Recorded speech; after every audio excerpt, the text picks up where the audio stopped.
না জামাত না বিএনপি, সবাই নির্বাচনে হালুয়া খাওয়ার জন্য বসে আছেন। ভুলে যাই আমাদের দাড়ি টুপি দেখলে একটা খুব সুসই লাগে, দাড়ি টুপিরাই এই বিপ্লবটাকে ধরে রাখছে।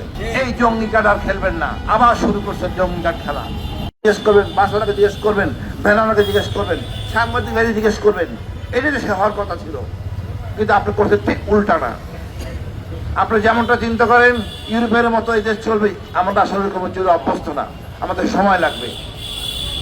তাই আমরা বলি, কেউ বলে বিপ্লবী সরকার, কেউ বলে ঐক্যবদ্ধ সরকার, কেউ বলে জাতীয় সরকার। মূল উদ্দেশ্য হলো এই সমস্যাগুলি সমাধান করেন, আর না পারলে অঙ্গের হন যে আমরা ক্ষমতায় আসলে বিচার করব বা এই অসমাপ্ত বিষয়গুলি নিষ্পত্তি করব।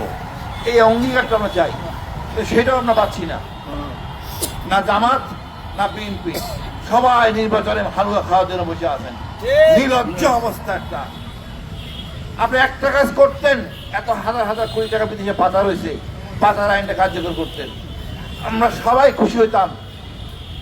দরবেশের একটা হাত অন্তত কাটা গেলে, এই দরবেশের হাতটা কাটা গেলে আমরা বুঝতে পারতাম পাচারকারী বন্ধ হইতো। শুধু টাকা পাচার বন্ধ করলে আমরা আবার স্বর্ণের দেশ, আমরা আবার সিঙ্গাপুরকে তার উপরে চলে যাব। তা আমাদের প্রবাসী ভাইরে টাকা পাঠাচ্ছে, কিন্তু এদেরকে আমরা সম্মান করতে পারি নাই। এদের ব্যাগ এয়ারপোর্ট থেকে শুরু করে বাড়ি পর্যন্ত নির্যাতিত নিপীড়িত হয়েছে। এরা নিজ চেষ্টায় নিজ উদ্যোগে বিদেশে গেছে, এদেরকে আমরা সম্মান করতে পারি নাই। গার্মেন্টস শ্রমিকদের আমরা সম্মান করতে পারি নাই। সরকার চাঁদা নিচ্ছেন, এত টাকা নিচ্ছেন, আয়কর দেন। আমাকে সরকার কি দেয় বলেন? আমি কি পাই সরকার থেকে? এটা ন্যায় বিচারও পাই নাই। একটা জুলাই যোদ্ধা মহিলা 17 বছর, তারে নিয়ে 11 দিন রেখে দিলেন। কোন মা এটা সহ্য করবে? কোন বাপ এটা সহ্য করবে? এই জন্য কি ছিল এই সরকার বিপ্লব? এই যে আমরা কি নির্বাচনের জন্য এই রক্ত দেওয়া হয়েছিল? তা আমরা তো কথা বললে শুনতেছেন না। তারপরেও যে চামটামি শুরু করে দিচ্ছে আমাদের কর্মকর্তারা, এদের গলা জুতা বানাই দরকার আছে। নিজের অবস্থান ভুলে গেছেন। সেনাবাহিনী সহ বিশাল বাহিনী নিয়ে নিরাপত্তা দেওয়া হচ্ছে, বাকি লোক নামালা। আমরা মানে কি বলবো, আমরা অন্য প্রজাতির লোক। একজন লোক বাস্তি বানাতে আসবে, এটা দেখতে দৃষ্টিকটু। এটা আপনার ভোট বাড়বে না, তার প্রমাণ ভাই, ভোট কমবে। আপনি জনবিচ্ছিন্ন হয়ে যাবেন। জনগণের কাতারে আসেন, জনগণ আপনার নিরাপত্তা দিবে। ওই সেনাবাহিনীর নিরাপত্তা লাগবে না। সেনাবাহিনী যেই কাজ সেই কাজ করুক। প্রশিক্ষণ দরকার, আমাদের সমগ্র দেশবাসীর জন্য সামরিক প্রশিক্ষণ দরকার। এইটাই একটা ছাপ্পড় ভারতের জন্য।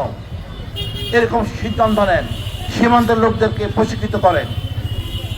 আমরা আরেকটা বিষয় ভুলে যাই, আমাদের দাড়ি টুপি দেখলে একটা খুব সুসই লাগে বলে আমি নিম্ন পর্যায়ে চলে গেলাম। জাত যেরকম আছে, দাড়ি টুপিরাই এই বিপ্লবটাকে ধরে রাখছে। ওদের রক্ত যাত্রা বাড়ি, রক্ত রঞ্জিত হয়েছে। এই জঙ্গি কার্ড আর খেলবেন না, আবার শুরু করছে জঙ্গি কার্ড খেলা। 54 ধারা কি 74 ধারা, লজ্জা। স্বাধীন দেশে এগুলো চলতে পারে না। আমার দেশ আমার মতো সংস্কার করে চলতে হবে। আমরা বিদেশের আইন আমরা মানবো না। সংস্কার করেন, এমন কোনো জিনিস না যেটা পরিবর্তন করা যাবে না। আমরা নিজেকে নিজে পরিবর্তন করি। আমি বাদ দিলাম সেই পুলিশ কর্মকর্তা, সে নিজে তো নিজের পরিবর্তন করে নাই, তার বিবেকবোধ কাজ করে নাই। কিভাবে পারে একটা মেয়েকে রাতে বেলা গ্রেফতার করতে বলেন? তারপরে বয়স কম, বয়স বেশি দেখে একটা গ্রেফতার দেখা যায়। একটা লজ্জা। আর একটা মেয়েকে বেঁধে পানি ঢালতেছি আমরা সবাই দায়ী। এই জন্য আমরা নিজে সংস্কার করি, সম্মান দিতে শিখি, নাহলে আমরা সম্মান পাবো না। আর সম্মান প্রথম নারীকেই দিতে হবে। ইনশাল্লাহ আমরা কামিয়াব হব। ডক্টর ইউনূস আমাদের পথে আসবেন, নাহলে উনি নিজে বিপদে পড়বেন। আজকে ওই মেয়েটা বিপদে পড়ছে, ডক্টর ইউনূস কদিন পরে বিপদে পড়বে। তো ডক্টর ইউনূস হবে, আমি মনে করি উনি থাকতেই এই বাস্তবতা দেখায় যান, বিপ্লবী বাস্তবায়ন, যেটা পরিবর্তনের বাস্তবায়ন, নতুন দেশের নতুন অঙ্গীকারের যে দেশ, এই বাস্তবতা দেখায় যায়। আর সবার জন্য লেভেল প্লেইং ফিল্ড করেন, না নির্বাচন করেন না। এই ধরনের নির্বাচন দরকার নাই। পয়সা নষ্ট না করে আমাদের হাসপাতাল বানান, আমরা ভারতে যেতে চাই না। ও দিয়ে দেন বিএনপিতে, আপনি ক্ষমতা চালান, আপনি 5 বছর চালান, অসুবিধা নাই যদি পারেন। আর ওই টাকাটা দিয়া একটা হাসপাতাল বানান, এটা আমাদের বাইরে যেতে না হয়। আমি সর্বশেষ বলবো, আমাদের হিম্মত আছে ভাই, আমরা এক জাতির দেশ, 1% চাকমা মারমা, এটা আমাদের গর্বের। এতে সবাইকে নিয়ে আমরা যুদ্ধ করবো। আমরা চাই না যুদ্ধ রক্তক্ষরণ। আমাদের দেখে আমরা ঐক্যবদ্ধ হতে পারলে ভারত টুকরো টুকরো হয়ে যাবে। 760 তো ভালো, ওই পশ্চিমবঙ্গ আন্দোলনে যাবে। ও অলরেডি আপনার পাঞ্জাবের একটা অংশ খালিস্তান আন্দোলনে আছে। ভারতের যে কি সমস্যা বা কি যুদ্ধ করবে আমার সাথে?